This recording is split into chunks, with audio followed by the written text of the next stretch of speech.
ಎಲ್ರಿಗೂ ನಮಸ್ಕಾರ. ಆತ್ಮೀಯ ಬಂಧುಗಳೇ, ಆತ್ಮೀಯರಾದಂಥ ಕೃಷ್ಣಮೂರ್ತಿಯವರು ಬಹಳ ವರ್ಷದ ಕನಸು, ಒಂದು ಗುಣಮಟ್ಟದ ಶಾಲೆಯನ್ನು ಪ್ರಾರಂಭ ಮಾಡಬೇಕು. ಈ ಊರಿನ ಸುತ್ತಮುತ್ತಲಿನ ತಂದೆ ತಾಯಿಂದರ ಮಕ್ಕಳನ್ನು ಈ ಶಾಲೆಗೆ ಸೇರಿಸುವ ಮುಖಾಂತರ ಅವರಿಗೆ ಒಂದು ಗುಣಮಟ್ಟದ ಶಿಕ್ಷಣವನ್ನು ಕೊಡಬೇಕು ಅಂತೇಳಿ ಭಾಳ ವರ್ಷಗಳ ಕನಸು. ಆ ಕನಸನ್ನು ನನಸು ಮಾಡ್ತಕ್ಕಂಥ ಅನೇಕ ವರ್ಷಗಳ ಪ್ರಾಮಾಣಿಕ ಪ್ರಯತ್ನ, ಒಂದು ಕಮಿಟ್ಮೆಂಟ್. ಇವತ್ತು ಈ ಶಾಲೆ ಬೃಹದಾಕಾರವಾಗಿ ಬೆಳೀಲಿಕ್ಕೆ ಕೃಷ್ಣಮೂರ್ತಿ ಅವರ ಕುಟುಂಬದವರು ಕಾರಣ ಅಂತ ಹೇಳಲಿಕ್ಕೆ ಭಾಳ ಸಂತೋಷ ಆಗ್ತದೆ. ಈ ಸುತ್ತಮುತ್ತಲಿನ ಎಲ್ಲ ತಂದೆ ತಾಯಿಂದಿರು ಈ ಸ್ಕೂಲಿಗೆ ಸೇರಿಸಿದರೆ ನಮ್ಮ ಮಕ್ಕಳು ಗುಣಮಟ್ಟದ ಶಿಕ್ಷಣವನ್ನು ಪಡೀತಾರೆ. ಒಂದು ಅಡ್ಮಿನಿಸ್ಟ್ರೇಷನ್ ಬಿಗಿ ಇದೆ, ಎಲ್ಲ ಥರದಲ್ಲೂ ವ್ಯವಸ್ಥೆಯನ್ನು ಮಾಡ್ತಕ್ಕಂಥ ಈ ಸುತ್ತಮುತ್ತಲಿನ ಎಲ್ಲ ಮಕ್ಕಳು ಇಲ್ಲಿ ಸೇರಿಸಿದ್ರೆ ಅನುಕೂಲ ಅಂತಕ್ಕಂಥ ಒಂದು ಭಾವನೆ ಈ ನಮ್ಮ ಕೊಡಗೇಹಳ್ಳಿ ಸುತ್ತಮುತ್ತಲಿನ ಎಲ್ಲ ಆತ್ಮೀಯ ತಂದೆ ತಾಯಂದಿರುಗಳಲ್ಲಿ ಭಾವನೆ. ಪ್ರತಿ ವರ್ಷ ಶಾಲಾ ವಾರ್ಷಿಕೋತ್ಸವ ಸಮಾರಂಭವನ್ನು ಮಾಡ್ತಕ್ಕಂಥದ್ದು ವಾಡಿಕೆ. ಸುಂದರವಾದ ವೇದಿಕೆಯನ್ನು ಮಾಡಿ ವಿದ್ಯಾರ್ಥಿಗಳಿರ್ತಕ್ಕಂಥ ಪ್ರತಿಭೆಯನ್ನು ಗುರುತು ಮಾಡ್ತಕ್ಕಂಥ ಒಂದು ಸುವರ್ಣ ಅವಕಾಶ.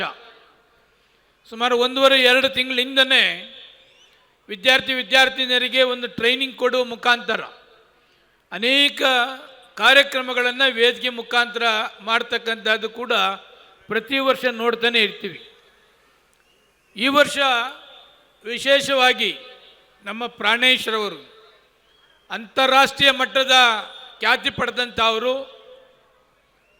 ಲಕ್ಷಾಂತರ ಕಾರ್ಯಕ್ರಮವನ್ನು ಕೊಟ್ಟು ಪ್ರತಿಯೊಬ್ಬರನ್ನು ನಗಿಸ್ತಕ್ಕಂಥ ಅಪರೂಪದ ಒಬ್ಬ ಮಣ್ಣಿನ ಮಗ, ಕರ್ನಾಟಕದ ರತ್ನ ನಮ್ಮ ಪ್ರಾಣೇಶ್ ಮತ್ತು ಅವರ ಟೀಮ್ ತ್ರಿಮೂರ್ತಿಗಳು ಇವತ್ತು ವೇದಿಕೆ ಮೇಲೆ ಬಂದಿದ್ದಾರೆ. ನಿಮ್ಮೆಲ್ಲರ ಪರವಾಗಿ ಒಂದು ಚಪ್ಪಾಳೆ ಹೊಡೆಯುವ ಮುಖಾಂತರ ಅವ್ರನ್ನ ನಾನು ಈ ಕ್ಷೇತ್ರದ ಸೇವಕನಾಗಿ ತುಂಬು ಹೃದಯದ ಈ ಕಾರ್ಯಕ್ರಮಕ್ಕೆ ಸ್ವಾಗತವನ್ನು ಬಯಸ್ತೇನೆ.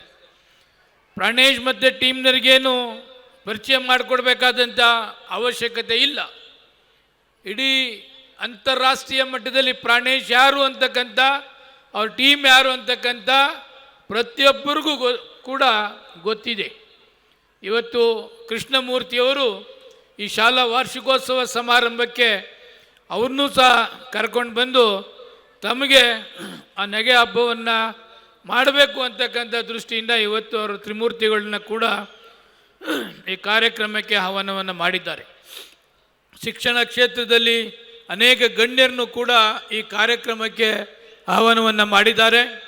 ಅವರ ಕುಟುಂಬದವರು ಈ ಶಿಕ್ಷಣವನ್ನು ಕ್ಷೇತ್ರವನ್ನು ಬೆಳೆಸಬೇಕು ಅಂತೇಳಿ ಭಾಳ ಸೀರಿಯಸ್ಸಾಗಿ ಒಂದು ಕಮಿಟ್ಮೆಂಟಿಂದ ಈ ವಿದ್ಯಾಸಂಸ್ಥೆಯನ್ನು ಸ್ಥಾಪನೆಯನ್ನು ಮಾಡಿ ಇಷ್ಟು ಬೃಹದಾಕಾರವಾಗಿ ಬೆಳೀತಕ್ಕಂಥದ್ದಕ್ಕೆ ರಾತ್ರಿ ಹಗಲೆನ್ನದೇ ಶ್ರಮ ಪಡ್ತಕ್ಕಂಥದ್ದನ್ನು ನಾವು ನೀವೆಲ್ಲ ಕೂಡ ನೋಡಿದ್ದೇವೆ. ಅದರಿಂದ ಕೃಷ್ಣಮೂರ್ತಿಯವರಿಗೆ ಇನ್ನೂ ಹೆಚ್ಚಿನ ಶಕ್ತಿಯನ್ನು ತಾಯಿ ಚಾಮುಂಡೇಶ್ವರಿ ಕೊಡಲಿ, ಅವರಿಗೆ ಆಯಸ್ಸು ಆರೋಗ್ಯ ಭಾಗ್ಯವನ್ನು ಕೊಟ್ಟು ಕಾಪಾಡಲಿ ಅಂತಕ್ಕಂಥದ್ದನ್ನು ಹೇಳಿ ಪ್ರತಿ ವರ್ಷವೂ ಕೂಡ ಈ ಕಾರ್ಯಕ್ರಮಕ್ಕೆ ನನ್ನನ್ನು ಕೂಡ ಆಹ್ವಾನವನ್ನು ಮಾಡ್ತಾರೆ. ನಾನು ಕೂಡ ತಪ್ಪದೆ ಈ ಕಾರ್ಯಕ್ರಮಕ್ಕೆ ಬಂದು ಈ ಕಾರ್ಯಕ್ರಮದಲ್ಲಿ ಭಾಗವಹಿಸಿ ಹೋಗ್ತಕ್ಕಂಥದ್ದು ಕೂಡ ನಾನು ಕೂಡ ವಾಡಿಕೆ ಮಾಡಿಕೊಂಡಿದ್ದೇನೆ. ಇವತ್ತು ಕೂಡ ಹೋದ ಸಾರಿ ಬಂದಂಥ ಸಮಯದಲ್ಲಿ ಶಾಸಕರಿಗೆ ನೀವು ಲೇಟಾಗಿ ಬಂದ್ರಿ ಅಂತ ಹೇಳಿದ್ರು. ಅದಕ್ಕೆ ಈ ಸಾರಿ ಕರೆಕ್ಟ್ ಟೈಮ್ಗೆ 5 ಗಂಟೆಗೆ ಅಂತಂದರು 5 ಗಂಟೆಗೆ ಕೂಡ ಕರೆಕ್ಟಾಗೆ ಹಾಜರಾಗಿದ್ದೇನೆ. ಎಲ್ಲರಿಗೂ ನಮಸ್ಕಾರ, ಒಳ್ಳೆಯದಾಗಲಿ.